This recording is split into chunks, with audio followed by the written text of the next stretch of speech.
Hello বন্ধুরা, জয়গুরু। দাস কিচেনের নতুন আরেকটি ব্লগে তোমাদেরকে স্বাগত। আমি আজকে তোমাদের সঙ্গে নিয়ে এসেছি নতুন আরেকটি রেসিপি।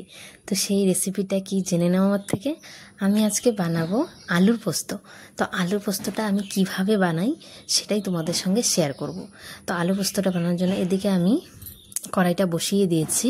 কড়াইটা বসিয়ে দুটো শুকনো লঙ্কা আর কালো জিরে সম্বাসে দিয়ে দিয়েছি। আর আলুটা আমি আগেই কেটে নিয়েছিলাম, সেটা তোমাদেরকে দেখাতে পারিনি। তো সেই আলুগুলো এখন দিয়ে দিচ্ছি সম্বাসে। দিয়ে আলুগুলোকে একটু নেড়ে চেড়ে দেবো। তো একটু নেড়ে চেড়ে আমি পরিমাণ মতো লবণ দিয়ে দেব। আর আলু পোস্ততে হলুদ না দিলেও হয়, কিন্তু হলুদ ছাড়া কালারটা আমার এতটা পছন্দ হয় না, তাই আমি হালকা হলুদ দিয়ে দিলাম। তোমরা চাইলে হলুদ ছাড়াও করতে পারো। তো অল্প হলুদ দিয়ে দিয়েছি। দিয়ে এখন আমি ঢাকা দিয়ে দিচ্ছি নেড়ে চেড়ে। ঢাকাটা দিয়ে 4-5 মিনিট রেখে আমি ঢাকাটা খুলে দেব। খুলে আবারও নেড়ে চেড়ে এটাকে ভেজে নেব। তো ভাজাটা হয়ে গেছে, এখন আমি মশলাটা দিয়ে দেব।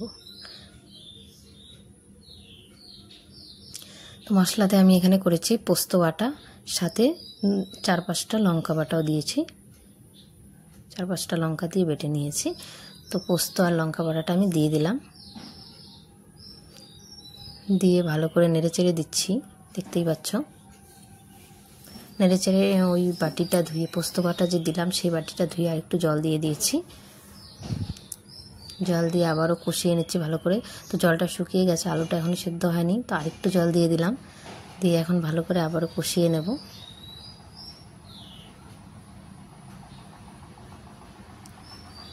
তো জলটা দিয়ে এখন জাল করে সেই জলটাকে শুকিয়ে নিতে হবে,